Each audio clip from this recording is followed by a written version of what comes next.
اما بتحط ربنا في حياتك وتعمل حساب انك عندك ثقة كبيرة في ربنا، بيخليك مطمن. ليه بقى؟ البني ادم لما يقين. بيدخل ربنا في حياته اه بيبقى متأكد ان ربنا هيعوضه عن كل مجهود بذله، هيعوضه عن كل يوم صعب. اما بتحط ربنا في حياتك وتعمل حساب انك عندك ثقة كبيرة في ربنا، بيخليك يا صباح الفل والجمال على احلى اخوات واحلى صحاب، يا رب تكونوا كلكم بالف خير. فيديو النهارده ان شاء الله فيديو مشجع ومحفز وحلو جدا هتحبوه، فيلا بقى ادعموني بلايك واشتراك في القناه وتفعيل زر الجرس. وعايزاكم كده يعني ايه تفجروا الفيديو دوت لايكات. وعايزه اشكركم جدا جدا على الفيديو اللي فات، جالي يعني مش تعليقات كتير، بتاع تعليقين 3 4 بس برضو بسطوني جدا. وانا اي حد بيكتب لي تعليق انا بنزل ارد عليه تحت في التعليقات. وعايزه بقى ايه تشجعوني والفيديو دوت كمان يجيب مشاهدات كويسه زي الفيديو اللي فات. فان شاء الله باذن الله النهارده الفيديو النهارده يعجبكم، فشجعيني بقى بلايك. يلا بقى نسمع على الرسول، وما ننسيش الدعاء لاخواتنا في غزه وفي السودان وفي لبنان. اللهم انصرهم نصرا عزيزا مقتدر، اللهم امين. ندخل بقى على الفيديو بتاعنا. هنا بقى الركنه بتاعتي، عايزه اقول لكم حرفيا بقالي فتره ما كنستش تحتها وبقى بالمنظر بتاعها دوت. بس طبعا زي ما انا حكيت لكم في الفيديوهات اللي فاتت الظروف اللي عندي، يعني يعني هَمِّلت شوية في الشقة بصراحة يعني. وأنا دوّة مش راضيني، بس باحاول بس إيه، طبعًا أنا يعتبر فاتحة بيتين، بيت حماية تحت وشقتي والولاد وإلى آخره. فمش عايزة أحكي كتير في النقطة دي، بس طبعًا اعذروني يعني لمّا تلاقوا الكمية اللي طالعة من تحت الرُكنة. فاعذروني لإن طبعًا غصب عني، أنا سِبتها بقى لي فترة. قبل ما حماتي تموت كانت تعبانة، كنت أنا معاها دايمًا، فكنت بس بالملم بس كده من على الوش وأكنس السجادة كده، أو ما كنتش يعني إيه باكنس تحت الرُكنة وكده. فبصراحة بقى إيه قُلت مش بدّها، طلعت بقى من عند حمايا بعد ما اتغدى وكده. طلعت الساعة 14:30. هنا كنت باوريكم الرجول بتاعة الرُكنة عندي كلّها متكسّرة ومتدمّرة، الرُكنة فعلًا حرفيًا متبهدلة، والكفر بتاعها طبعًا زي ما أنتم شايفين كده مش نضيف ومش متضبّط، وأنا أصلًا عايزة أغيّره. فإن شاء الله لإن طبعًا هو بقى له عندي دوّة داخل في خامس سَنة أهو. فبصراحة حلال عليه بقى إن أنا أغيّره. وأنا إن شاء الله ناوية أعمل حاجة جديدة كده في الرُكنة، فإن شاء الله بإذن الله يعني لمّا الراجل ييجي وأبدأ أتّفق معاه هاعرّفكم بيها. أنا ناوية إن شاء الله، المفروض ما أقولكمش بس هاقول، عايزة أعمل مش هاعمل cover، هاعمل بقى هاجدد الرُكنة بتاعتي. فأنا اتفقت مع راجل بس هو الراجل لسه ما جاش وما خدش المقاسات بتاعة الرُكنة لسه، هي 8 متر. بس أنا بقى عايزة هنا محتاجة آرائكم في حاجة، واكتبوا لي بالله عليكم في الكومنتات تحت لإن أنا متلخبطة. أنا عايزة أعمل الرُكنة، أعملها لون يكون حلو، فساعدوني في اللون. أنا إن شاء الله هاعمل اللون أقصد هاعمل القماش كتان. دوّة كان قطيفة، وبصراحة القطيفة وِحِش جدًا يا بنات، عن تجربة ما تعملوش. بُصّوا هتحسيه لونين، لونين إيه، لونين. تحسي دوّة الكفر اللي كان قطيفة كان رصاصي طبعًا زي ما أنتم شايفين، والشطة كانت لونها فوشيا بالشكل ده كده. طبعًا مش كنت متوفقة أوي في الألوان، بس كان ساعتها يعني كانت الألوان دي كانت طالعة من 5 سنين، كان يعني الرصاصي كان هو الtrend وأنا كنت مختارة الشلتة كان لونها فوشيا، عشان كانت عندي الستارة كان لونها فوشيا. بصراحة ما كنتش عايزة أغيّر الستارة عشان التكلفة وكده يعني. بس بصراحة بُصّوا هنا باوريكم الركنة الأساسية عندي كانت متبهدلة برضه، عشان كده كنت عاملة لها الكفر ده يحافظ عليها. بس برضه الكفر بقى له 5 سنين اتهرى حرفيًا واتقطّع، طبعًا زي ما أنتم شايفين كده. فقُلت لأ خلاص مش هاعمل cover، بعد ما كنت ناوية إن أنا أعمل cover فقُلت لأ. اتفقت مع الراجل بس هو لسه بقى إيه، يعني أنا اتفقت معاه كده إيه كلام، لسه ما جاش وما خدش خد قُلت له هي 8 متر، بس بقى هييجي إن شاء الله ياخد المقاسات وياخد كل حاجة.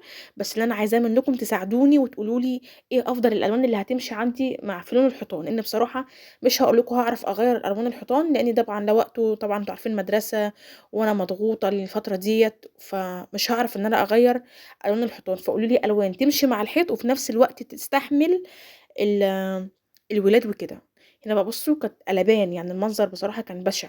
بس بقى إيه، شِلت بقى الكفر اللي كان عليها، بس ما شِلتش الشلتة، لإن الشلتة طبعًا اللي هيكون اللي تحتها الدمور الأبيض، فطبعًا الولاد هيبهدلوه. شِلت بقى دوّة قُلت أمّا أشوفه هاوديه فين. دوّة بقى كان الشكل عشان الراجل كان هييجي، أحمد قال لي هارِنّ عليه ييجي ياخد المقاسات وكده. طبعًا والسجاد أنا كنت باقول لكم في الفيديو اللي فات اللي أنا هاخده أغسله في المغسلة، بس بصراحة بتاع المغسلة قافل المغسلة بقى له يومين وقال يعني هيكمّل الأسبوع عنده ظرف طارئ، الله أعلم بحاله يعني.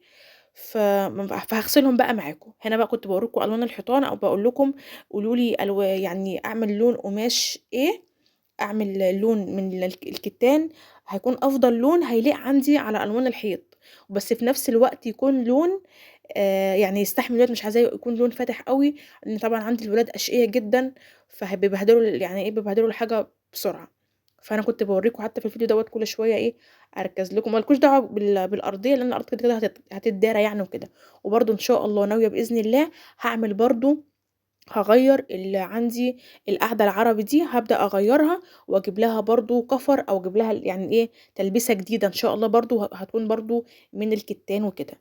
برضه شِلتها عشان طبعًا هنا هاغسل عندي السجاد.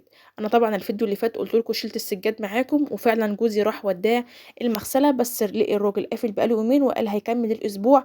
قُلت طبعًا لسه بعد أسبوع هاودّيها، فقُلت لأ، خلاص بقى إيه، آجي على نَفْسي وأغسله عندي في البيت زي كل سَنة يعني، مش هتيجي عليه السنة دي. فبدأت بقى إيه، أخمّر عندي السجاجيد، وعايزة أقول لكم أنا غسلت السجاد بتاع الشقة كلّها، ما سِبتش غير سجادة بس أوضة النوم دي اللي ما غسلتهاش لإنها كانت نضيفة وكنت غاسلاها قريب. هنا بقى حطيت عندي المنظفات بتاعتي، وبدأت بقى إيه، آآ أستعيذ بالله كده ونسمي بسم الله، وندخل بقى إيه بقلب جامد نغسل السجاد بتاعنا. بُصّوا بقى إيه، بدأت بقى أغسل وأنضّف.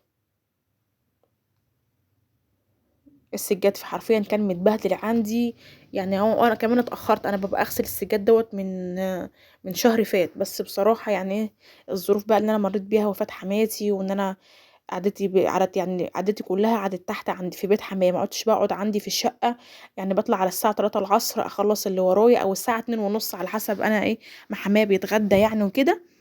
فباطلع بقى الشقة عندي فوق، أكون برضه باخلّص اللي ورايا، ممكن أريّح شوية، بابقى تعبانة، أذاكر للولاد، أمشّي دوّة، أغيّر هدوم الولاد، أنشر، ألِم الهدوم، أطبّق. الموال اللي ما بيخلصش ده، الموال بتاع كل يوم، كل يوم كده الروتين اليومي بتاعنا، اللي هو الغسيل والتطبيق والنشير والولاد وهات وبات ومات، قصة كده وحوار ما بيخلصش. هنا بقى غسلت السجادة طبعًا إيه، وروّقت عليها بصراحة لأنها مش كانت عاجباني، بس إيه، أنا عايزة أقول لكم يعني أنا واخدة لكم كده مقتطفات بسيطة، أنا قعدت أغسل فيها بتاع نُص ساعة، لأنها طبعًا مش كانت عاجباني ونضّفتها يعني. بس طبعًا مش كان لوحدي، كان أحمد جوزي معايا، أحمد جوزي معايا يعني. هنا بقى كانت دي السجادة التانية، ودخّلت برضه عليها بقلب جامد كده، ادّي لعند لمّا إيه نضّفتها، والباقي بقى إيه ما غسلتوش معاكم بصراحة، لإن التليفون فصل، وأنا ما خدتش بالي غير بعد ما إيه ما خلّصت بابُص في الموبايل لقيته فصل. فقُلت ما علينا بقى، تعالوا بقى هنعمل معاكم أحلى صينية كيكة رواني، ممكن تقولوا لي عليها بسبوسة، بسبوسة، خليط بين البسبوسة والكيك، المهم في الآخر ميكس ما لوش حل. حطيت عندي هنا 5 من البيض، ونزلت عليهم ب4 أكياس من الفانيليا، ونُص كوباية من عصير البرتقان، ومعلقتين كبار من بشر البرتقان، ومعايا هنا كوباية ونُص من الزيت، ومعايا هنا كوباية من الحليب، وكوباية ونُص من السكر. وخدت بقى كلّه كده عندي على الخلاط وبدأت أضرب، وحطيت هنا عندي 4 نقط كده من صمص البرتقان. ضربتهم بقى عندي في الخلاط كويس جدًا لمدة 5 دقايق كده. جِبت بقى عندي هنا نُص كيلو من الدقيق، عليه كيس من الكيك شيف، وعليه كيس من البيكنج باودر، ممكن تحطي 2 بيكنج باودر، تحطي 2 كيك شيف، المهم يعني مش مشكلة، بس أنا حبيت أورّيكم أنا حطيت إيه، كيس كيك شيف وكيس بيكنج باودر. بس لو عندِك حاجة واحدة منهم حطي الاتنين، ما فيش أي مشكلة.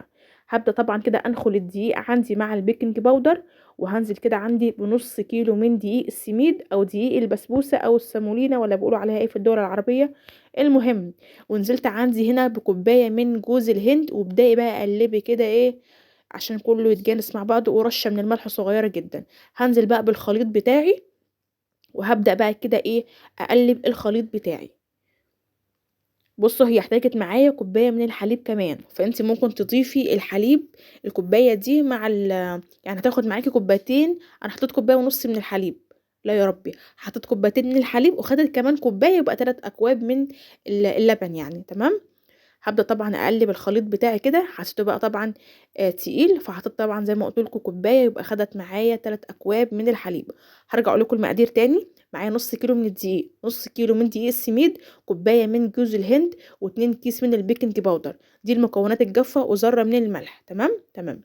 ندخل بقى على المكونات السايلة، عبارة عن 5 من البيض، 4 كيس من الفانيليا، نُص كوباية من عصير البرتقان، كوبايتين من الحليب، هنقول 3 من الحليب اللي هو اللبن يعني، ومعايا كوباية ونُص من الزيت، ومعلقتين من بشر البرتقان، وكوباية ونُص من السكر، تمام كده. حطيت بقى عندي الخليط بتاعي عندي في الصواني، الصينية طبعًا دهناها زيت أو سمنة ودخلتها بقى الفرن بتاعي. نيجي بقى للشربات بتاعنا، عبارة عن 4 أكواب من السكر، عليهم 3 أكواب من المَيّة، وعليهم عصرة ليمونة ونقطتين كده من صنص البرتقان، بيخلّيها في حتة تانية نهائي بجد والله. بعد بقى ما استوت معايا كده وطلعت معايا، طبعًا الشربات بتاعي كان بارد شوية، ما كانش بارد أوي بس كان بارد يعني إيه، شوية حبتين 3 كده. المهم نزلت عليها بكيس من الفانيليا الشربات يعني، وقلّبته وبدأت بقى إيه، أسقي عندي الميكس الجميل بين البسبوسة والكيك ده. أقسم بالله يا بنات ما فيش حد كلها من إيدي غير ما سألني على الطريقة. أقسم بالله طعمها خطير، جربوها وعلى ضمانتي، وتعالوا قولوا لي في الكومنتات طعمها عامل إزاي. جربوها حلو أوي أوي أوي، بس ما تنسوش تحطوا صلصة البرتقال بيفرق جدًا. هنا بقى إيه، حطيت كده شوية من جوز الهند على وشها كده، ممكن بقى تحطي عشوائي، ممكن تحطيه كده إيه، كل شوية كده إيه على شكل زي ما تحبي بقى، حطي زي ما تحبي. بس المهم الطعم بصراحة ما لوش حل، خطيرة جدًا. طبعًا المفروض كنت سِبتها تبرد شوية، بس أنا كنت حابة أوريكم إن أنا طبعًا كنت هابدأ أنزّل، كانت عماتي هنا وأخوات جوزي يعني، فكنت عايزة أنزّل منها، المفروض كانت تبرد بس زي ما قُلت لكم كنت إيه هاقطّعها، فقُلت أقطّعها معاكم وأوريكم عاملة إزاي. الارتفاع بتاعها مناسب جدًا وحلو جدًا، طبعًا زي ما أنتم شايفين كده بُصّوا عاملة إزاي، تحفة، تحفة، تحفة، كلمة تحفة قليلة عليها، طعمها جميل جدًا، جدًا. بُصّوا عاملة إزاي، تجنن، جربوها وعلى ضمانتي أقسم بالله هتحبوها جدًا، جدًا، جدًا. ما تنسيش بقى تحطي لايك لو وصلتِ معايا لهنا، تحطي لي بقى لايك وتشتركي في القناة وتكتبي لي كومنت حلو منِّك وتقولي لي رأيِك زي ما قُلت لِك كده، قولي لي هيكون إيه أفضل لون أعمله للرُكن عندي يستحمل الولاد ويكون ماشي عندي مع ألوان الدهان بتاع أوضة الرُكنة. تمام. هنا بقى إيه، دخلنا بقى على المواعين بتاعتنا مكان بقى إيه البسبوسة وهكذا وإلى آخره. فحد هيقول لي: "هو أنتِ ما غيّرتيش العباية بعد ما غسلتِ السجاد؟" هاقول لكم: "لأ، أنا قُلت هادخل أخلّص اللي في إيدي كلّه." يعني هو إيه، وابقى بقى إيه آخد shower بقى في الآخر بقى إيه، واقعد بقى أعمل لي كده فنجان قهوة أو كوباية نسكافيه، واقعد بقى إيه أأنتخ، لإن بصراحة كنت فصلت حرفيًا يعني. بالنسبة بقى للناس اللي بتسألني وتكتب لي في الكومنتات مش بتنزّلي فيديوهات shorts ليه؟ أنا بعد ما نزّلت كده حوالي 4 أو 5 فيديوهات shorts على القناة دي، فبصراحة مش مقررة إن أنا أنزّل عليها أي فيديوهات shorts تاني. أنا هاخلّي القناة دي فيديوهات طويلة فقط، لإن طبعًا أنا لمّا باجي أنزّل فيديوهات shorts باستمرار بتقعدوا تقولوا لي يا دينا نزّلي فيديوهات طويلة، ارغي معانا أكتر، اتكلمي معانا أكتر، احكي لنا عنِّك أكتر. فأنا قررت إن أنا القناة دي هاخلّيها فيديوهات طويلة فقط، وإن شاء الله بإذن الله هاعمل في قناة تانية هتكون تخصُّص فيديوهات shorts، وهنبدأ كده إيه نحكي قصص المتابعين اللي بيكتبوا لنا في الكومنتات، أو بيدخلوا على صفحتي بيكتبوا لي المشكلة بتاعتهم وأنا باعرضها عندي في فيديو إيه قصير وكده يعني، ونرغي مع بعض طبعًا زي القناة القديمة اللي أنا كنت عاملاها، قصة وأكلة مع دينا. القناة طبعًا أنا بِعتها لظروف خاصة بيّا، أنا عارفة إن في ناس كتير زعلت إن أنا بِعت القناة وبِعتيها ليه وهكذا، وناس دخلت لي على الخاص، بس والله يا جماعة لظروف خاصة بيّا أنا استغنيت عن القناة. بس أنا معاكم أهو، وإن شاء الله هاشد الهِمّة على القناة دي، بس ادعوا لي كده ربنا يوفقني في القناة دي، وإيه وأبدأ كده إن شاء الله أنزّل معاكم فيديوهات باستمرار، بس غصبٍ عني والله. حتى أنا لمّا باتأخّر عليكم، في ناس بتقعد تكتب لي: "أنتِ بتتأخّري علينا ليه، مش بتنزّلي فيديوهات باستمرار ليه؟" بابقى غصبٍ عني، أنتم عارفين الظروف اللي عندي الفترة دي بالذات، فأنا مضغوطة والمدارس والولاد، وبانزل بيت حمايا تحت دايمًا كل يوم طبعًا من الساعة 08:00 الصبح، فما باطلعش الشقة عندي غير الساعة 14:00 أو 15:00. فيعني إيه طبعًا مضغوطة وكده، بس باحاول والله على قد ما أقدر إن أنا برضه أصوّر معاكم وأنزّل معاكم فيديوهات باستمرار، بحيث إن أنا أشجّعكم، وأنا كمان باتشجّع معاكم، أنا باشجّعكم وفي نفس الوقت باتشجّع معاكم. الفيديوهات دي بتدّي الواحد طاقة كده إن هو يقوم يتشجّع، وإن هو يصوّر، وإن هو يتكلّم معاكم ويطلّع الطاقة اللي عنده معاكم. فسامحوني لو أنا باتأخّر معاكم عليكم في تنزيل الفيديوهات، وفي نفس الوقت إيه ادعوا لي ربنا يوفقني كده، وإن شاء الله أبدأ كده إيه أجتهد أكتر وأنزّل يعني يوميًا كده أو حتى يوم ويوم فيديو إن شاء الله بإذن الله. لو وصلتِ بقى معايا هنا لآخر الفيديو ما تنسيش بقى تحطي لي لايك وتشتركي في القناة وتفعلي زر الجرس، وما تنسيش تدعي لأخواتنا في غزة وفي السودان وفي لبنان، اللهم انصرهم نصرًا عزيزًا مقتدر، اللهم آمين يا رب. أشوفكم بقى إن شاء الله في فيديو جديد، ومع ألف، ألف، ألف مليون سلامة.